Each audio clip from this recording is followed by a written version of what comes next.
There's one guy that's had a huge impact on the way I live my life and think about the world, and his name is Marcus Aurelius. So if you know nothing about him, here's why you should. So over 2,000 years ago, Marcus served as the Roman emperor, and while there are many emperors who ruled with cruelty and brutality, like I'm thinking Nero for his persecution of Christians for example, Marcus built this reputation as a kind and fair ruler who had a strong sense of duty to the Roman Empire during this period of relative instability. Now, I don't want this to become a history lesson, but I find his story incredibly inspiring.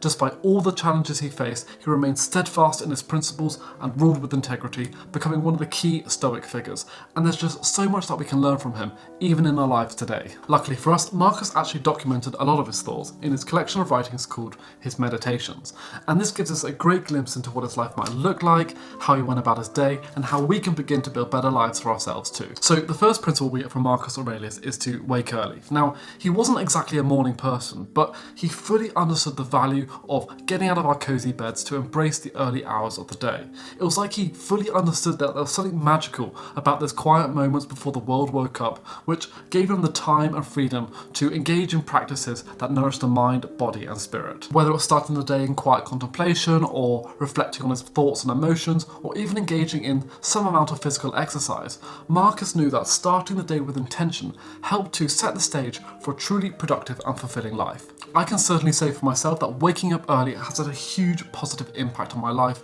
allowing me to focus on myself and the things that I need to do before the day has even started.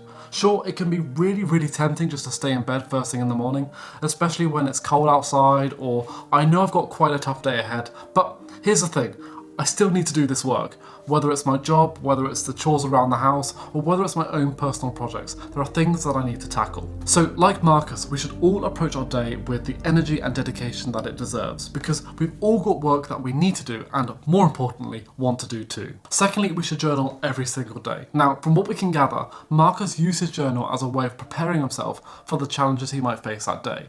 For example, he'd write about frustrating people he might encounter and how to forgive them, and sometimes he might write about the temptations he might face and how to resist them. The bottom line is that journaling was more than just a way for him to record his experiences. It was a way for him to audit his behaviour and train his character. And as Marcus wrote at the beginning of his Meditations, his mentor Junius Rusticus told him that he needed to find ways to train and discipline his character, and this is something that we should all be doing. I found a lot of joy out of journaling. In particular, it's helped me to articulate my emotions, to reflect on my goals, and also to just gain a deeper insight about myself. It's just so easy to act in a certain way or do certain things without questioning whether or not we believe the things that we believe in or actually want to do the things that we're doing. Journaling then gives me this dedicated space to prioritise self-care, self-reflection and self-analysis rather than just doing things on autopilot. There's also this really fascinating Stoic practice called the contemplation of the sage, and the idea is that we think about someone we truly admire and then try to live our life and make decisions as that person would. So for Marcus Aurelius, that person was Zeno, who was an ancient Greek philosopher and the founder of Stoicism. But for us, it could be someone a little more modern. So for example, when I'm exercising, my sage is typically David Goggins. If I'm not really wanting to do a workout or I'm lacking some amount of discipline, I just think, what would David Goggins do? And then I do that thing. Another approach is, rather than comparing ourselves to someone else, is to compare ourselves to our ideal character traits. So on a piece of paper, we'd write down our current character traits and our ideal character traits. And so whenever we make a decision, the framing is, how can we close the gap between who we are now and who we want to be? For example, if you're currently not very confident and you want to be a confident person, you just make decisions and act in a way that a confident person would, however uncomfortable that makes you feel, because this is what's going to take you closer to where you want to be. Every day, Marcus also practiced something known as negative visualization. And the idea is that every single day, we're going to face some amount of challenge. So we should be prepared for that challenge. And in one of his most famous quotes, he said, "When you wake up in the morning, tell yourself, the people I deal with today will be meddling, ungrateful, arrogant, dishonest, jealous, and surly." Now, that may sound quite pessimistic, but Marcus had quite a different perspective. He saw negative visualization as a way to fortify his resilience and to maintain inner peace.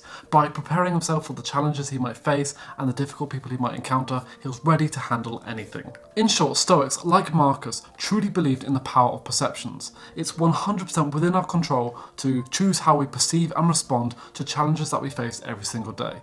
For example, if I get a negative comment on a YouTube video, or if I'm having a difficult difficult conversation with a friend, I can still choose to respond to those situations with composure, empathy and understanding, regardless of how I feel. I might feel upset that someone disliked my last video, I might feel a little bit frustrated that my friend doesn't want to come to a certain event, or I might feel anxious about missing my flight, but I can still respond to all of these different situations in a calm and controlled way. You see, we can all control the choices we make, and we can all act in a positive, upbeat and calm and controlled manner if we just start the day with an understanding that some things aren't going to go the way that we want them to go. Next, we should eat the frog. So Marcus had a pretty no-nonsense approach to getting stuff done, and he believed in tackling the most important tasks first. In one of his most famous quotes, he wrote, "Concentrate every minute like a Roman, like a man, on doing what's right in front of you with precise and genuine seriousness, tenderly, willingly, with justice." You see, Marcus didn't believe in procrastinating or putting things off. He learned from his stepfather Antoninus the value of hard work and commitment, and he even writes how he admires the way that Antoninus used to schedule his bathroom breaks to allow for long, uninterrupted periods of work. Now, I'm not saying that we should all go quite so far, but there's definitely something to be said about his unwavering commitment to his responsibilities. He never shirked hard work or tried to avoid unpleasant duties. He understood that complaining and making excuses never really helped himself or anyone else. In fact, he writes in Meditations, "Never be heard complaining, not even to yourself." This is a super powerful reminder that we should all take 100% ownership of the things that we're doing. I know how easy it is to put off work, or how weirdly satisfying it is to complain to someone about how difficult our work is. Like, for many of us, complaining and procrastination come as easy to us as breathing does. But neither procrastination or complaining helps our life in any way. It doesn't make us feel any less stress, it doesn't make our work any more efficient, and it doesn't really bring about any positive change in our life. So I'm trying to focus on taking action and doing the stuff that's in front of me with genuine seriousness. Like, whether it's writing my scripts, whether it's doing my exercise routine, or doing my chores, I want to give those things 100% focus and energy, because that's going to lead to far more personal growth and fulfillment than complaining ever will. Marcus had a lot on his plate. He faced wars, political instability, and even a serious pandemic during his reign. So Marcus had a few different practices that helped him to unwind and connect with the beauty of the world around him. For example, he embraced physical activity, he enjoyed boxing, wrestling, hunting and horseback riding, and reading was also a significant part of Marcus's life. While we don't know the exact details of his reading habits, it's clear that he recognised the importance of continuous learning. In particular, he believed that reading was a way to improve ourselves and deepen our understanding of the world. In my life, it's just so easy to get caught up in a whirlwind of tasks, going from putting out one fire to the next, especially when we're just so easily accessible through social media, through our emails, and on our mobile phones too. So I'm making a big effort at the moment to try and embrace more stillness in my own life. Whether it's through physical activity like going for a run or finding moments of quiet reflection, there's beauty in letting ourselves slow down from time to time. And even though I'm not managing a huge empire yet, there are still stresses and responsibilities to manage, so letting ourselves slow down from time to time can be super rejuvenating. Marcus also talks about the importance of eliminating external stimuli, helping us to cultivate inner stillness. He recognised that we all have the power to retire into ourselves whenever we choose, to take a vacation from the distractions of the world. Whether it's turning off social media or switching off our TV, whether it's meditating or just embracing non-doing, we can still find some amount of peace and stillness despite all the chaos of the world around us. Finally, we're all going to die. This was something that Marcus reminded himself every single day, and it had a huge influence on how he approached his thoughts, actions and words. Before tucking his children into bed each evening, he'd pause and reflect, reminding himself that these are precious moments and they might be the last times that he gets to experience them. It's a poignant reminder that life is unpredictable and we should cherish every single moment we have with our loved ones. Marcus actually had a profound understanding of the fragility of life. His wife Faustina gave birth to 13 children during their marriage, but by the time that Marcus passed away, only 5 of them were still alive.